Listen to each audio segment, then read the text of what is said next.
The Wubbox is discovered in the depths of natural and ethereal islands. Whoa. This, of course, a huge pivotal moment. That was very early on in our contemporary studies of the monster world. Wubbox was first discovered on Bland Island in May of 2013, and that wrapped up with it being discovered on Ethereal Island in 2014. Now, as of right now, the natural islands and ethereal islands, save Gold Island, of course, are the only islands in the main dimension where Wubbox has been reported to occur. Yes. This sort of seems connected to the idea that this is the Wubbox as the sort of theoretical hex element monster or sixth element monster, but notably there is a sixth missing element there that's not exactly represented in the Wubbox's current range. Not really sure what that's about.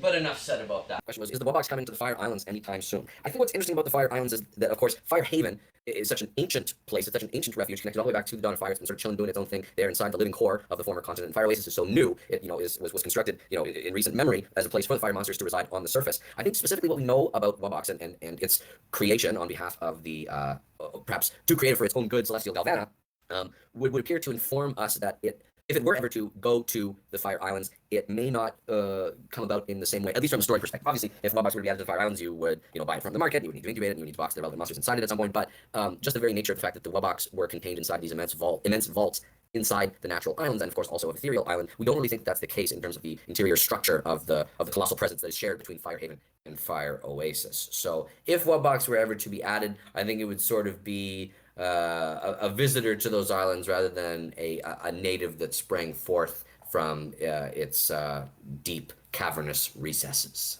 All right, it's two different questions in there. Yes, we have confirmed that the Wubbox represents the amalgamation of the five natural elements and the fire elements. It is the theoretical hex elemental, with the six elements comprised therein.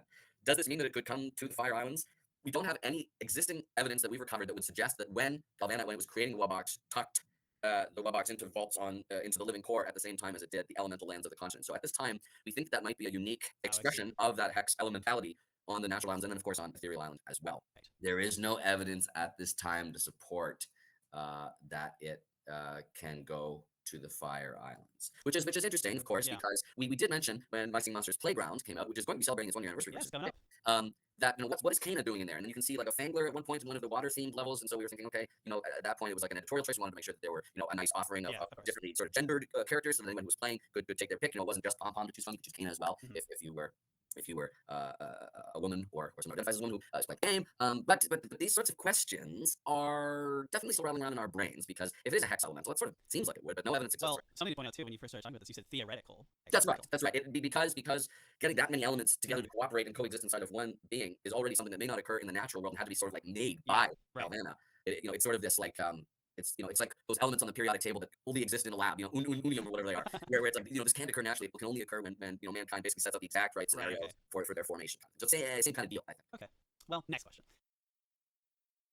A very interesting question, Tomato. Yes, the Wubbox, of course, we've learned a lot more about it, especially recently with our discovery of Epic Wubbox on Planet Island. But what we understand the Wubbox to be was the creation. We know that it was the creation of Galvana, the celestial of electricity. For what specific purpose, that's still sort of unclear. But we do believe that its presence on the natural islands and not on any of the fire islands was a deliberate choice on the part of Galvana, at least from what we currently understand. Recall that, of course, the natural islands were previously the different elemental lands of the continent, and that they were just land masses way back when. But then when the Colossals sort of imbued them with their life force during the breaking apart of the continent back during the end of the Dawn of Fire, they took their current form, but there was still these sort of subterranean chambers inside each of them, just like you sort of see inside land masses or continents here in the human world. So that was, I think, Galvana potentially taking advantage of a landscape or some sort of geographical element that was going to work in terms of putting the Wubbox in a particular place. And I think there might also be a specific reason why Wubbox is on Ethereal Island as well. But perhaps a clue for why that's the case might be hidden inside the bio of a monster that came out during Anniversary Month. Perhaps. Monster Gamer Matt, we do have a question for